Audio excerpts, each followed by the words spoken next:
अस्सलाम वालेकुम brothers and sisters, मेरा नाम अब्दुल रऊफ़ खान है और मैं इंडिया से ट्रैवल करके टर्की आया हूँ। और एज एन इन्वेस्टर मेरे दिमाग में बहुत सारे सवाल हुआ करते थे पिछले कई सालों से टर्की की प्रॉपर्टी मार्केट्स को लेके। पिछले कुछ महीनों से मैं इंटरेक्ट कर रहा था ब्रदर साद के साथ, जिनसे मुझे काफ़ी सारी इन्फॉर्मेटिव चीज़ें मिली हैं। तो आज हम इंशाल्लाह एक पॉडकास्ट करेंगे ब्रदर साद के साथ टर्की की प्रॉपर्टी मार्केट के बारे में, और ये प्रॉपर्टी मार्केट यूनिक क्यों है। एज यू वर टेलिंग कि हमारा आज का पॉडकास्ट का रीज़न ये है कि ब्रदर रऊफ़ ने भी ऑब्जर्व किया, और जनरली जब लोग टर्की में या कोई भी कंट्री में इन्वेस्ट करने का सोचते हैं तो उनके दिमाग में बहुत सारे क्वेश्चंस होते हैं।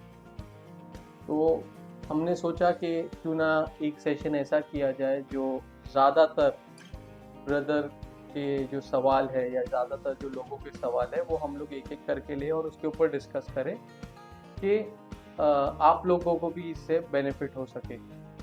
ओके, तो आज की वीडियो में हम एक एक करके वो सारे सवाल लेने की कोशिश करेंगे, उन चीज़ों को जानने की कोशिश करेंगे जो कि एक इन्वेस्टर जो कि एक फॉरेन कंट्री से एक दूसरी कंट्री में माइग्रेट करने के बारे में सोचते हैं तो उनके जहन में क्या क्या बातें होती हैं। ये कई सारे सवाल मेरे जहन में भी थे जिनसे मुझे बहुत सारी अपॉर्चुनिटीज़ आगे समझ में आई कि मुझे करना क्या चाहिए, स्टेप बाय स्टेप कैसे आगे बढ़ना चाहिए। तो इन्हीं सवाल की कड़ी में मेरा सबसे पहला सवाल आपसे ये रहेगा साद भाई कि आज आप टर्की की प्रॉपर्टी मार्केट को कैसे देखते हैं। सबसे इम्पोर्टेंट सवाल को इस तरीके से देखना है कि जब एक इन्वेस्टर टर्की में या बाहर इन्वेस्ट करने का सोच रहा है, if anyone is thinking of investing in a destination other than his home country, why and what is the reason he wants to invest. So first of all, it is just the rental return, the capital appreciation, the rental return that you are looking at. Second is some immigration benefits. So if you are looking for something like residence permit, if you are looking for something like citizenship, so now if someone is looking for some immigration benefits also, then you can shortlist a few countries which gives you immigration benefits on investing. Now when you shortlist those countries, okay, you get a few options, and when you will compare those options with Turkey, you will see Turkey is one of the country which gives you one of the best rental returns, which gives you one of the best capital appreciation. Exactly. Along with benefits of residency and citizenship. So countries giving you immigration benefits on investing, I think Turkey is one of the best options. And why it is one of the best option is, here especially if we talk about Istanbul, you can buy any property which a local Turkish can buy. Like what I have observed is, in most of the places where you get immigration benefits, there are particular complexes, projects wherein you can invest. But in Turkey, you can invest in absolutely the same property where a Turkish local would like to invest. So that's something unique about the Turkish real estate, which gives you immigration benefits as well. बिल्कुल सही। और इसी से एक benefit मुझे ये समझ में आता है कि हम कितनी आसानी से जब हम कहीं भी रह सकते हैं इस कंट्री के अंदर, हम कल्चर में कितने अच्छे तरीके से घुल मिल सकते हैं। सो ये एक बहुत इम्पोर्टेंट पॉइंट आपने बताया। अब जो जैसे हम देखते हैं किसी भी कंट्री के बारे में, तो हम कंट्री के स्पेसिफिक लोकेशंस की बात करते हैं। हम ऑस्ट्रेलिया देख लें, हम यूएस देख लें, तो हम कंट्री एज अ होल से ज़्यादा हम एज एन इन्वेस्टर जब हम सोचते हैं, हम देखते हैं कि कोई स्पेसिफिक लोकेशन पे हमको इन्वेस्ट करना चाहिए। और वो लोकेशन ही क्यों, वो लोकेशन जो है उसका पास्ट कैसा है, उसका प्रेजेंट कैसा है, उसके अंदर फ्यूचर अपॉर्चुनिटीज़ हम कैसे देखते हैं। तो जब मैंने आपसे इनिशियली डिस्कशन शुरू किया था, हमने कई सारे लोकेशंस की बात की थी, कई सारे सिटीज़ की बात की थी। जब मैं नया था कपल ऑफ ईयर्स बैक, तो आपने बड़े अच्छे तरीके से मुझे एक्सप्लेन किया था कि कैसे हम शॉर्टलिस्ट करें अपने स्पेसिफिक लोकेशन को। उसमें से एक बेस्ट लोकेशन जो आपने मुझे बताया वो है इस्तांबुल, पूरे टर्की से। तो ये लोकेशन आज कैसा है और आप इसको आज कैसे देखते हैं, और हमारे जो व्यूवर्स हैं जो आगे आना चाहते हैं इन्वेस्टमेंट्स के लिए टर्की के अंदर, तो इस्तांबुल का क्या सिग्निफिकेंस है, उसके ऊपर आप हमें गाइड करें। अगर हम लोग इस्तांबुल की बात करें या लोकेशंस बेसिकली कि फॉरेनर अगर इन्वेस्ट करना चाह रहा है तो वो लोकेशन कैसे डिस्कस करे, सो ये बहुत इम्पोर्टेंट है। जैसे मैंने बोला कि आप पर्पस डिसाइड करें कि वाई आर यू इन्वेस्टिंग। तो मैंने ज़्यादातर लोग जो इनिशियली मेरे से बात करना स्टार्ट करते हैं, मैं आपको 95% केसेस की बात करूँगा। तो जब वो यूट्यूब पे या सोशल मीडिया पे जब वो वहाँ से रिसर्च कर रहे थे, तो most of the people come and ask me how is Kocaeli, how is Izmir, how is Trabzon. Most of the people, they they see all the options and उनके हर possible city के ऊपर उनके questions और doubts रहते हैं। Then I ask them a very simple question: what is the purpose of your first investment? So they say it is an investment, we might not come and stay immediately. ज़्यादातर लोग ये उन capital appreciation मिले, rental return मिले। जब मैं ये सवाल पूछता हूँ इनसे, तो ज़्यादातर लोगों को मैं जो जवाब देता हूँ as a foreigner, what I believe is rather than going to small cities और ऐसी जगह जो अभी तक बहुत ज़्यादा फ्लरिश नहीं हुई है, एज एन इन्वेस्टर स्पेशली जब रेसिडेंसी के लिए आपको $200,000 इन्वेस्ट करना है, सिटीजनशिप के लिए आपको $400,000 एंड अबाउट इन्वेस्ट करना है, you can afford one of the busiest and the best cities of Europe in this amount. So for example, आप अगर $150,000 या $200,000 के लिए कुछ बाय करना चाह रहे हैं, so why go to a smaller city? What I always suggest is, if you can buy central areas of Istanbul, stick to it. You will get the best of the return. Your exit will be easy.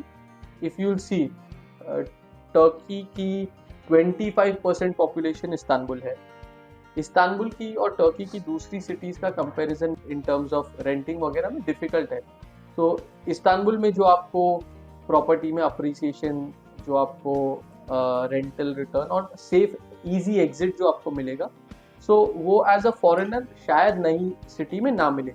So that's why I recommend people to stick to central districts of Istanbul or districts which are closer to the center in Istanbul. बिल्कुल सही कहा आपने। Istanbul is the best option available in entire Turkey. जब हम देखते हैं, मैंने भी अपने रिसर्च में जब आपसे बात की, आपने ये चीज़ कही थी मुझे, लेकिन इस्तांबुल में कहाँ? इस्तांबुल इतना बड़ा है कि कई सारे दूसरे बड़े मुल्कों के शहर, कई सारे शहर का मल्टीप्लिकेशन हो जाता है इस्तांबुल। तो इस्तांबुल में भी हम देखते हैं 2 अपॉर्चुनिटी जोन्स दिखते हैं हमें, एक यूरोपियन साइड, एक एशियन साइड, जो कि बहुत बड़ी मार्केट्स हैं।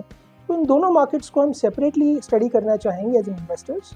तो यूरोपियन साइड से शुरू करते हैं। यूरोपियन साइड के बारे में आपके क्या व्यूज़ हैं, क्या अपॉर्चुनिटीज़ अवेलेबल हैं, क्या प्रोज एंड कॉन्स हैं?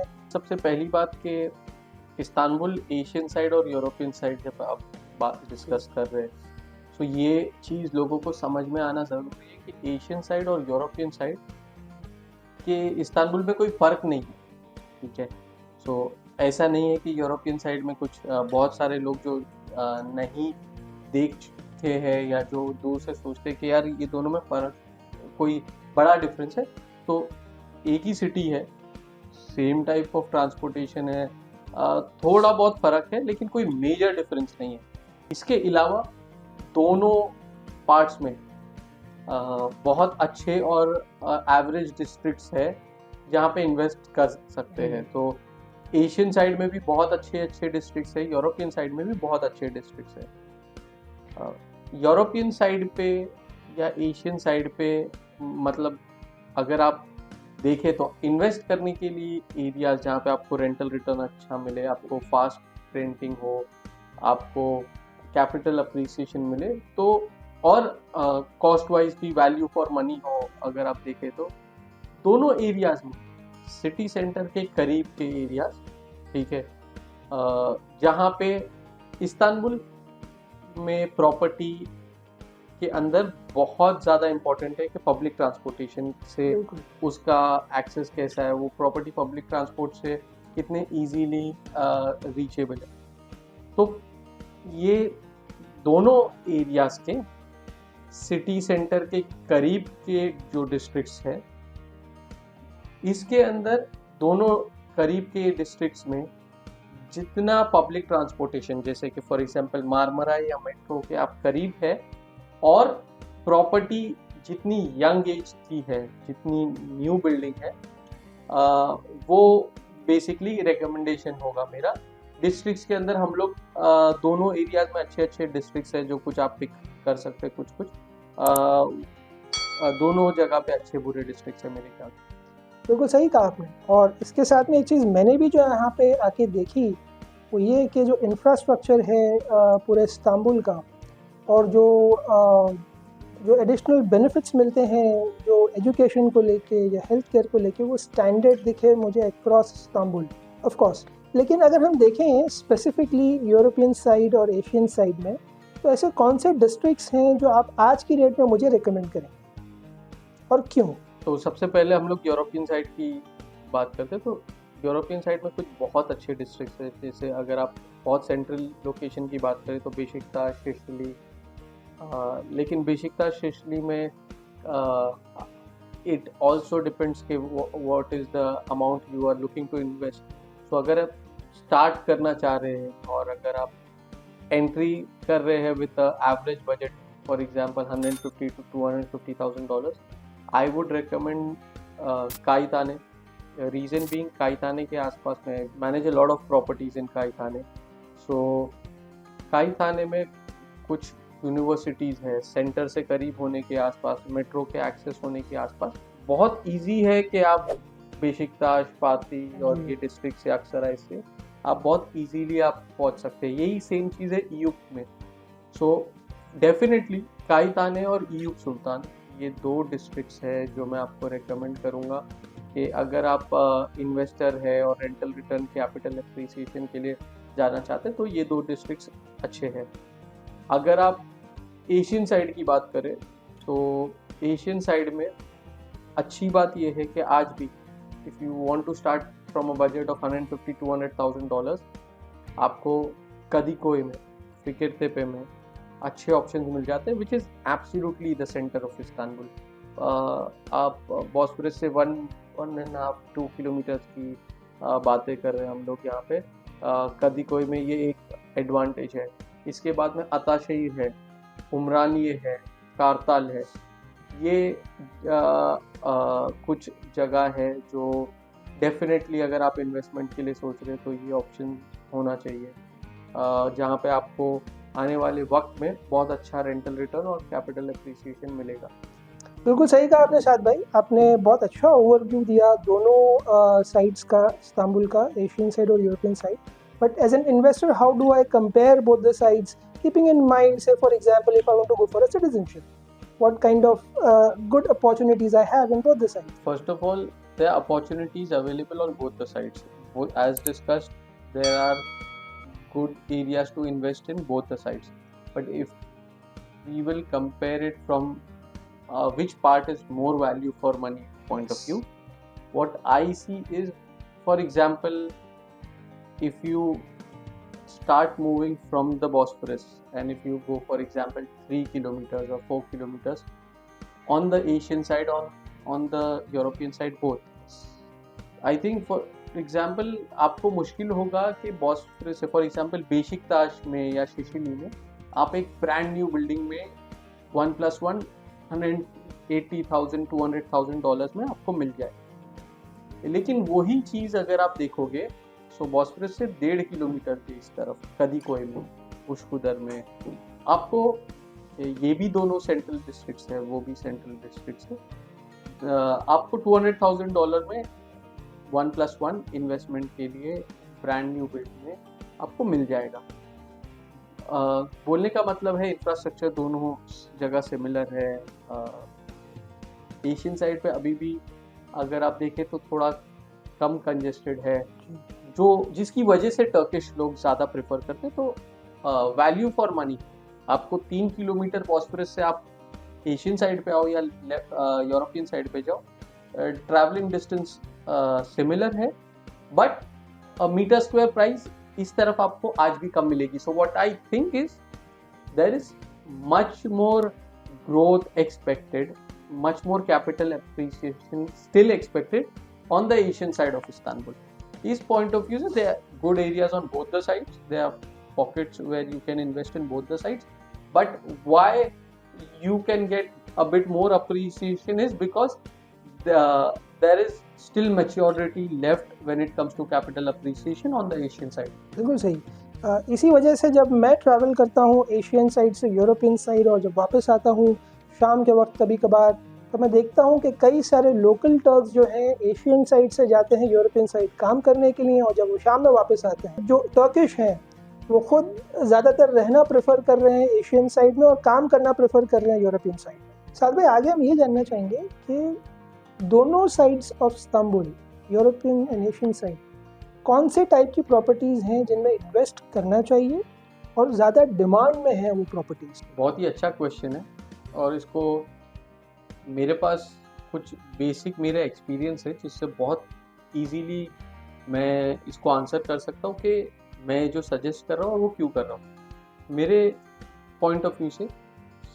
फॉर एग्जांपल मालतेपे, कारताल, उमरान, ये अताशही यूरोपियन साइड पे और एशियन साइड पे, और यूरोपियन साइड पे काई थाने, यूब सुल्तान, ये डिस्ट्रिक्ट्स जिसकी हम बात करें क्लोज टू द सेंटर में 1+1, 2+1 स्मॉल साइज बिल्ड, ये प्रॉपर्टीज स्पेशली रेंटल पे अगर आपको देना है तो बहुत अच्छा रिटर्न आता है और काफ़ी एग्जिट इजी है। ट्रांसपोर्टेशन से जितनी करीब हो, कनेक्टिविटी जितनी करीब हो, बिल्डिंग की एज जितनी कम हो, ये एरियाज़ में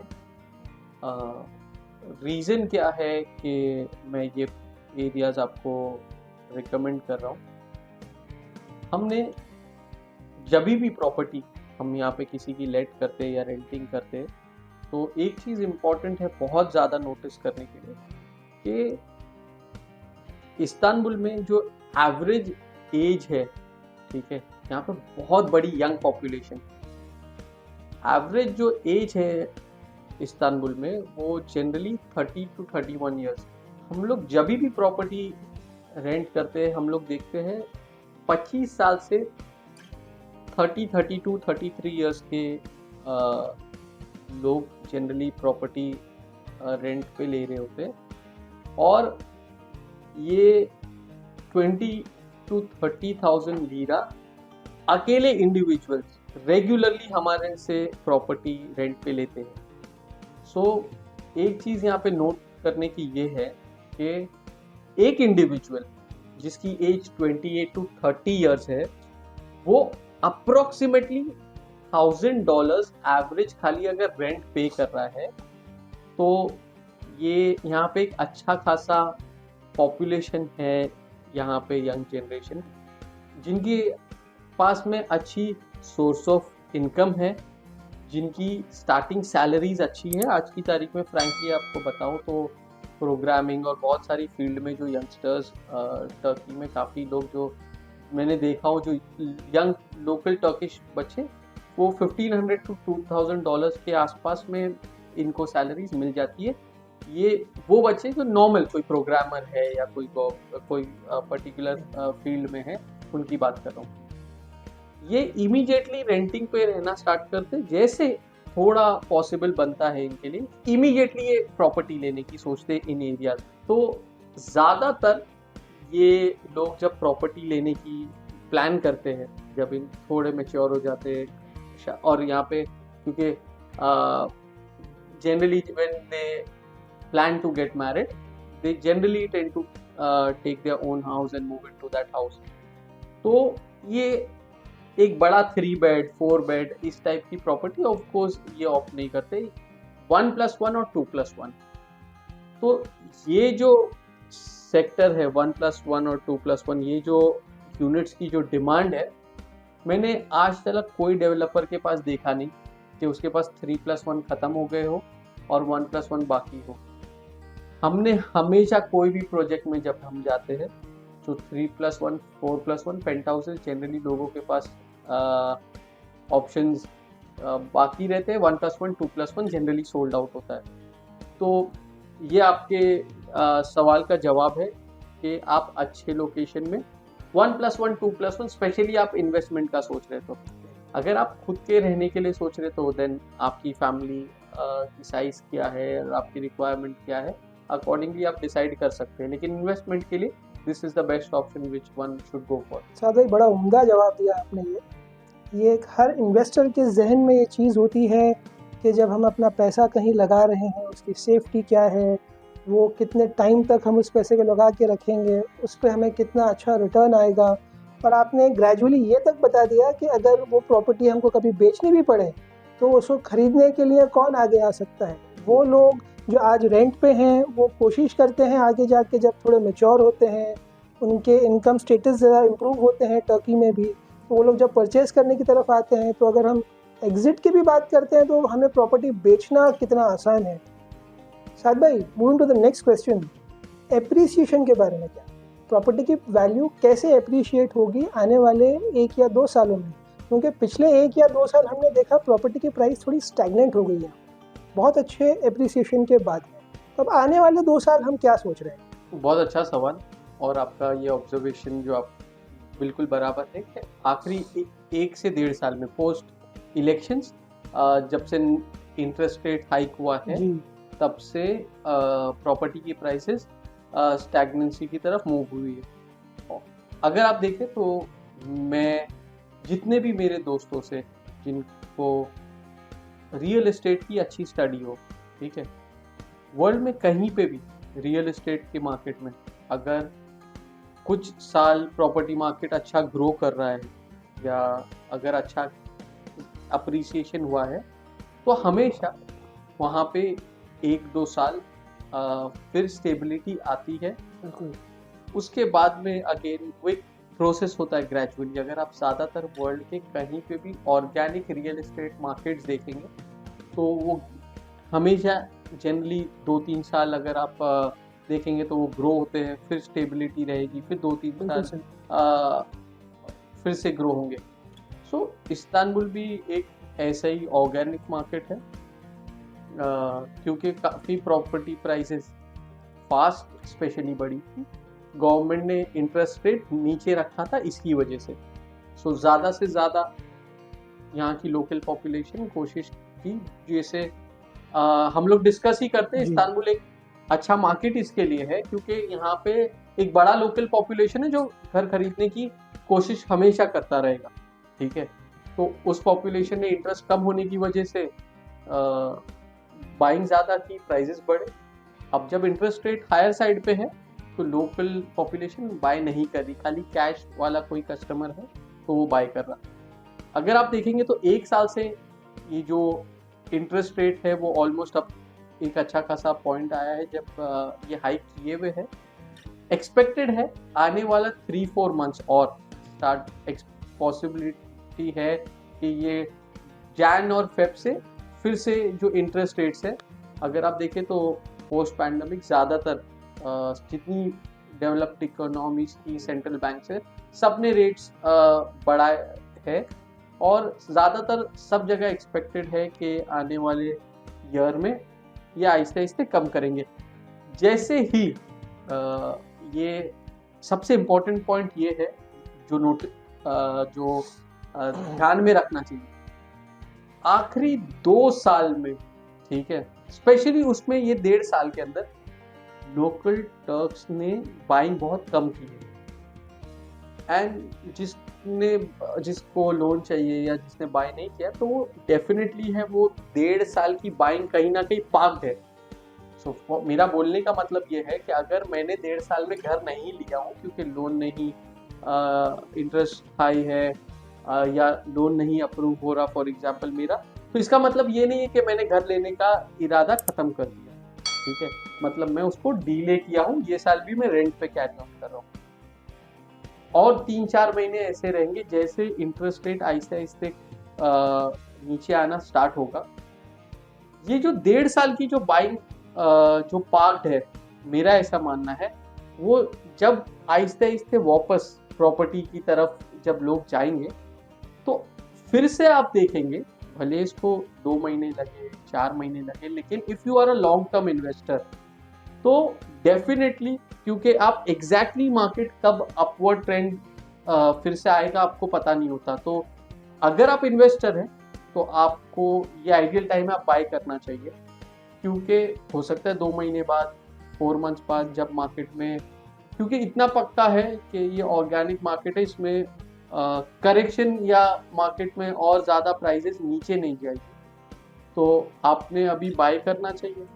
हो सकता है 2 मंथ्स 4 मंथ्स, स्लोली आप देखेंगे कि जैसे बाइंग नॉर्मल होगी मार्केट में आपको अच्छा अप्रिसिएशन मिलेगा। मेरे हिसाब से आने वाले 6 मंथ्स to 7 मंथ्स में आप देखेंगे कि रियल एस्टेट में थोड़ा थोड़ा अप्रिसिएशन आपको फिर से दिखने लगेगा। बहुत बढ़िया साद भाई, मैंने आपसे सवाल एक किया और आपने इतने बेहतरीन तरीके से जवाब के साथ में कई सारे एंगल्स कवर किए। आपने बैंकिंग, आपने इकोनॉमी, कंज्यूमर बिहेवियर, एक इन्वेस्टर को जो चीज़ें चाहिए आपने वो सारी चीज़ें एक्सप्लेन की हैं इसके। और प्रॉपर्टी भी एक इन्वेस्टमेंट का ही एक ऑप्शन है, जैसे दूसरे ऑप्शंस हैं, जैसे दूसरे ऑप्शंस बिहेव करते हैं वैसे प्रॉपर्टी भी बिहेव करता है। हमें ये भी देखना चाहिए, जैसे आपने कहा कि कई सारे डिफरेंट रीजन्स जहाँ प्रॉपर्टी के प्राइस बढ़ते घटते हैं, उसी कंपैरिजन में इस्तांबुल और टर्की के प्राइस कॉन्स्टेंटली बढ़े हैं और गिरे नहीं हैं, एक स्टेबलाइजेशन पे हैं और एक अगले वेव की तैयारी हो रही है यहाँ से। जैसे ही इंटरेस्ट रेट्स कम होते हैं, जिन लोगों ने अपने आप को रोक के रखा है घरों को खरीदने के लिए, तो उनका वक्त जो है बहुत जल्दी आने वाला है, तो हमें भी इस वक्त का फायदा उठाना एक और चाहिए। बहुत इम्पोर्टेंट पॉइंट है नोट करने के लिए, क्योंकि इंटरेस्ट रेट हाइक होने की वजह से आखिरी 1.5 ईयर से मार्केट्स पे, इस्तांबुल ऐसे भी एक ऐसा रियल एस्टेट मार्केट है जिसमें प्रॉपर्टी की सप्लाई जो है वो डिमांड से कम है। बिल्कुल। प्लस इसके अलावा आखिरी 1.5 साल में बहुत ज़्यादा डेवलपर्स ने कंस्ट्रक्शन नहीं किए हैं, क्योंकि बाइंग थोड़ी स्लो थी, बोरोइंग रेट हाई था। सो यहाँ पे दो चीज़ है, डिमांड जो है वो पाक होते चल रही है, सप्लाई बल्कि उतनी नहीं है। सो यहाँ पे एक चीज़ नोट करने की ये है, ये जो डिफरेंस है उसकी वजह से जब मार्केट में बाइंग नॉर्मलाइज भी होगी करेक्ट, तो अप्रिसिएशन भी फास्ट आएगा। क्यों? क्योंकि यहाँ पे प्रोडक्शन में ज़्यादा सप्लाई नहीं है, यहाँ पे बहुत ज़्यादा कंस्ट्रक्शन नहीं हुआ है, ये बहुत इंपॉर्टेंट फैक्टर है। Saad bhai, now I am convinced with you. I want to go ahead for citizenship. I am already a resident. Now, if I have $400,000, आप मुझे recommend करें, how should I plan my citizenship from here? बहुत ही अच्छा question है, बहुत ही interesting question है, और मैं हमेशा इसको ऐसे देखता हूँ यार, अगर मेरे पास में अभी सिटीजनशिप ले रहा रहता तो मैं यहाँ इन्वेस्ट करता। और ये बहुत ही अच्छा क्वेश्चन है, क्योंकि मैं इस सिचुएशन में रह चुका हूँ। अब मेरे पास में ऑब्वियसली पहले के कंपैरिजन में जब हम लोग अपनी बाइंग कर रहे थे तभी काफ़ी ज़्यादा अब एक्सपीरियंस हो चुका है। तो बहुत ही सिंपल है, अगर मैं सिटीजनशिप के लिए इन्वेस्टमेंट करना चाह रहा हूँ और मेरा $400,000 से $500,000 के आसपास का बजट है और मुझे अभी फ़िलहाल रहना नहीं है, तो फॉर एग्जांपल ये इन्वेस्टमेंट पूरी शेयर इन्वेस्टमेंट है, तो मैं आज की तारीख में ज़्यादातर छोटे यूनिट्स 1+1 2+1 जितने ज़्यादा ऑप्शंस मिलते, कैश है, डेवलपर्स के पास आपको अच्छी से अच्छी डील मिल रही है क्योंकि लोकल टर्क्स की बाइंग स्लो है, बैठ के नेगोशिएट करके जितनी मैक्सिमम यूनिट्स मिलते, मैं areas like Maltepe, Kartal, even for that matter Pendik, जहाँ पे अच्छे कंस्ट्रक्शंस हो रहे हैं, मैं ज़्यादा से ज़्यादा फास्ट और अफोर्डेबल सेगमेंट में ज़्यादा से ज़्यादा यूनिट बाय करने की कोशिश करता, क्योंकि मेरा एक एक्सपीरियंस ये रहा है कि आप छोटे यूनिट्स में और जो अफोर्डेबल सेगमेंट है, आप जब उसमें इन्वेस्टमेंट करते हैं उसमें अप्रिसिएशन का जो परसेंटेज है वो मैंने सबसे ज़्यादा देखा, उसमें जो रेंटल रिटर्न भी मैंने देखा हूँ वो सबसे ज़्यादा देखा हूँ। सो मैं तो ये करता। बिल्कुल सही साद भाई, और आपने मुझे पिछले 2 सालों में यही चीज़ गाइड की थी जिससे मुझे भी अल्हम्दुलिल्लाह काफ़ी फ़ायदा हुआ है, और मैं चाहता हूँ कि हमारे जो व्यूअर्स हैं वो भी इस चीज़ का फ़ायदा उठाएं। जज़ाकल्लाह खैर साद भाई। So we move towards the last question of this podcast. आप मुझे हमारे व्यूअर्स के बेनिफिट के लिए कासा वीवा की सर्विसेज स्टार्ट टू एंड बताइए। आप किस तरीके से कस्टमर जब आपके पास आते हैं, आप कैसे उनको हैंड होल्ड करते हैं, सारी सर्विसेज, सारी प्रॉपर्टीज़ दिखा के, legal issues, everything, how you take care of this so seamlessly. हमको इस प्रोसेस के थ्रू जो है इस जर्नी को आप एक बार एक्सप्लेन कीजिए। सो बेसिकली सबसे पहले जब इन्वेस्टर इस प्रोग्राम के बारे में सोचने की कोशिश कर रहा है and he is not here, so he is got a lot of doubts कि ये प्रोसीजर होगा कैसे, ये क्या होता है, कैसे होता है। सो हम लोग स्टार्ट से उनको बेसिकली हम लोग उनके साथ टाइम स्पेंड करके कि आप किस तरीके से ये प्रोसेस कर सकोगे, आपको एक ब्रीफ करते हैं। फिर उसके बाद में ऑब्वियसली क्योंकि प्रॉपर्टी एक बहुत इंपॉर्टेंट फैक्टर है, तो कौन से एरियाज में आपको प्रॉपर्टी बाय करना चाहिए, पहले एरिया शॉर्टलिस्ट करना, फिर उसके बाद में आपके साथ में डिस्कस करके आपके बजट के अकॉर्डिंगली, आपकी रिक्वायरमेंट के अकॉर्डिंगली आपको प्रॉपर्टी शॉर्टलिस्ट करना। उसके बाद में आप रेसिडेंसी के लिए जाना चाहते, सिटीजनशिप के लिए जाना चाहते, तो आपको रेसिडेंसी और सिटीजनशिप के लिए हमारे जो अटॉर्नीज है, जो लॉयर्स है, उनके साथ में आपके डिस्कशन करवाना कि क्या डॉक्यूमेंट्स लगेंगे सिटीजनशिप के लिए, रेसिडेंसी के लिए क्या प्रोसीजर होगा, आपको कितना टाइम यहाँ पे रहना पड़ेगा, आपके बैंक अकाउंट्स, टैक्सेशन वगैरह सारी चीज़ें कैसी चलती है। तो ये पूरे प्रोसेस से हम लोग आपको असिस्ट करते हैं, इसमें आपको असिस्ट करते हैं। फिर उसके बाद में आपने प्रॉपर्टी ले ली, प्रॉपर्टी को आपको फर्निश करना है, आपको रेंटिंग करना है, ये प्रोसेस में आपको असिस्ट करना, आपको टैक्सेशन फाइल करना है, वो प्रोसेस में असिस्ट करना। फिर उसके बाद में आप 3-4 साल हो गए, आप प्रॉपर्टी से एग्जिट करना चाहते हैं, तो उसके अंदर आपको असिस्ट करना। तो ये जनरली प्रोसीजर्स है पूरे, जिसमें हम लोग आपको असिस्ट करते हैं। आपके बच्चे हैं, स्कूल्स के एडमिशन, यूनिवर्सिटीज़, कौन सी यूनिवर्सिटीज़ के ऑप्शंस हो सकते हैं, तो ये सारे मेजर एस्पेक्ट्स है जहाँ पे हम लोग आपको असिस्ट करते हैं। जज़ाकल्लाह खैर साद भाई, आपने आज अपना कीमती वक्त हमें दिया और पूरी प्रॉपर्टी का लाइफ साइकिल, पूरे उसके मैनेजमेंट के साथ आज आपने हमें एक्सप्लेन किया टर्की के बारे में। जज़ाकल्लाह खैर। इंशाल्लाह will meet very soon for next podcast. Thanks a lot for your time.